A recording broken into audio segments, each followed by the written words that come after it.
श्री स्वामी समर्थ. स्वामी भक्ती 1059 ह्या चॅनलमध्ये सर्व स्वामी भक्तांचे स्वामीमय स्वागत आहे. कर्जमुक्तीसाठी गुरुचरित्राचा हा अध्याय गुरुवारी नक्की वाचावा. गुरुचरित्राचे चमत्कार तुम्हाला माहीतच असतील, परंतु संपूर्ण गुरुचरित्र पारायण करणं भरपूर लोकांना अशक्य वाटतं, कारण गुरुचरित्राचे खूप कठीण नियम असतात.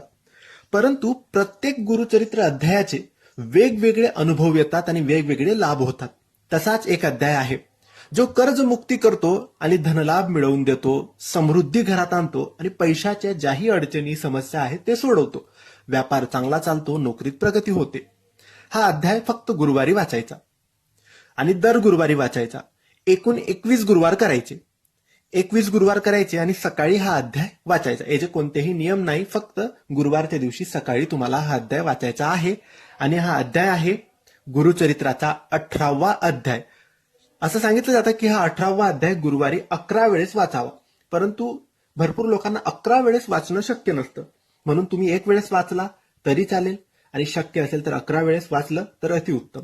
पण 11 वेळेस शक्य नाही झालं तर कमीत कमी एक वेळेस तरी दर गुरुवारी हा अध्याय वाचा.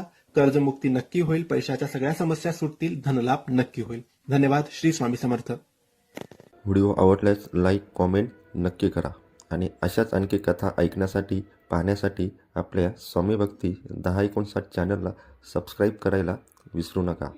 श्री स्वामी समर्थ. जय जय स्वामी समर्थ.